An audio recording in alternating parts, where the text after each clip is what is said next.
Hello and welcome to this week's episode of Lost in the Pond. I'm Lawrence Brown, the editor of Lost in the Pond, and guess what? This week I'm going to be talking about 5 surprising things the odd American, sometimes very odd American, has said to me over the years since I've been here. It's obviously we get the usual things such as, all of the language differences come up in conversation, but then there are those little things that happen occasionally that are almost so fleeting I almost forget about them, but they are nonetheless worthy of note, and they are each interactions that I think you viewers would get a kick out of, or at least relate to in some way. And so I just want to touch upon those right now, starting with number 1. So I moved to the United States about 5-6 weeks before Christmas of 2008, and so naturally some of the first questions that came up were Christmas related. I was obviously learning quite a lot about how Christmas works here. In other words, I was looking under the Christmas tree for the crackers, couldn't find them anywhere, and was wondering why most people weren't eating turkey and didn't seem to understand the concept of Christmas pudding. But then something quite out of the blue happened at one dinner table conversation when I was asked 100% sincerely, do you guys celebrate Christmas in England? I mean, I could have gone with no, we don't. And in fact, the film Love Actually is just a fictional representation of how we celebrate the holidays. That would have been an entirely different film now that I think about it, wouldn't it? Because, well, for one, Alan Rickman wouldn't have been found out by Emma Thompson because he wouldn't have bought that present for the other lady, and therefore there'd be no reason for Emma to call him out on it. He'd have gotten away with it, is what I'm saying. So Christmas nearly ruined their marriage. And then there was Colin Firth's character, who was probably isolated in the south of France, where I was writing a book. Now this one happened last year while I was in an ice cream store. I was standing at the counter. I was getting ready to give my order for what I wanted, and the person behind the counter suddenly, without warning, said, "You look so British." And I hadn't even opened my mouth at this point, so apparently I carry with me a look that is British. And I'm not just talking about Doctor Who t-shirts, because that day I was in fact just dressed in plain clothes. Could have been anybody. I think it was the teeth, but I can't tell. Maybe it was the eyebrows. You tell me, is there something very distinctive about a British person physically, other than the clothes and the teeth and the bad hair, that sets us apart from other people around the world? The freckles. Now this one actually brought me immense joy, because usually when an American asks me where I'm from, I hold up my hand, not like I'm in court, but sort of as a vague representation of Britain, right? And I point to pretty much where I am. Otherwise, no one is going to have heard of it. It's a small fishing town called Grimsby, on the East Coast. Well, after about the 104th time of doing this, I encountered one person who'd not only heard of Grimsby, but had been there and had eaten fish and chips from there. I couldn't believe it.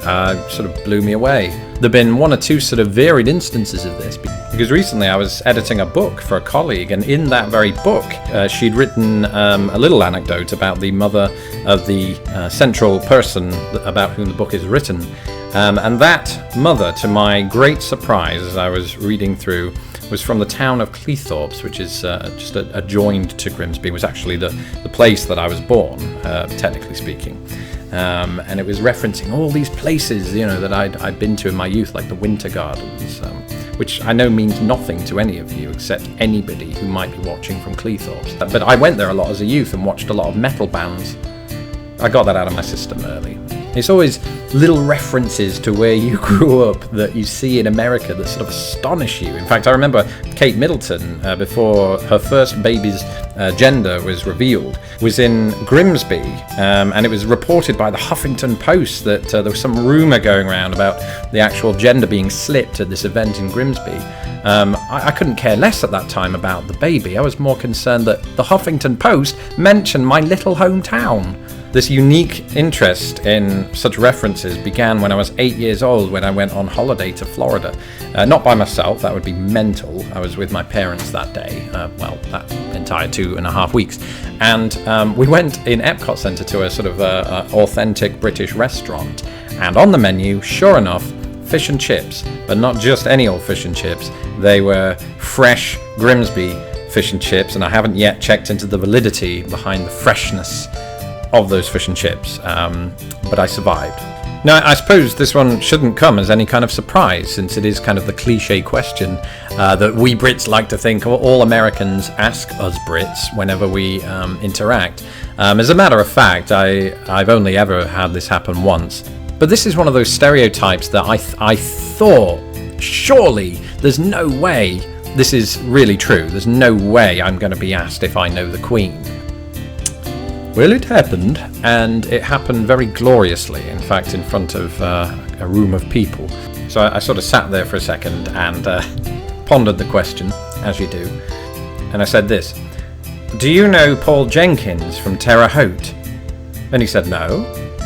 And I said, "Well, of course you don't. I mean, Indiana is a state of 6 million people, yet the UK comprises 60-odd million people. Some of them very odd, so I didn't go into that." So once I worked in customer service, and I remember this one particular moment when I placed an outbound call to one particular gentleman whose first question was, "Am I calling from Australia?" Now, that's not the surprising part, so that happened quite routinely, in fact. The surprising part came after, so I responded with, "No, actually, I'm calling from Indianapolis." And and so he said, "Well, I don't know any Australian people living in Indianapolis." And I said, "Well, sir, neither do I. I just need you to pay your bill today." And he was having none of it and promptly hung up. I can't decide if he did that because I asked him for money or if he just didn't like Australian people. Either way, I've moved on from the heartbreak of that moment. And so that's all we've got time for this week. If you feel like becoming immersed in what I do here at Lost in the Pond and get more information on my travels around the United States, please follow us at lostinthepond.com. Go there right now. Or you can follow us on Facebook, Twitter, Google+, Instagram, Pinterest, and right here at YouTube by clicking subscribe. Be on the lookout, by the way, for my new podcast. It's coming to SoundCloud on September 22nd, and that's going to be me and my wife bickering, or rather discussing things. Probably bickering and discussing things.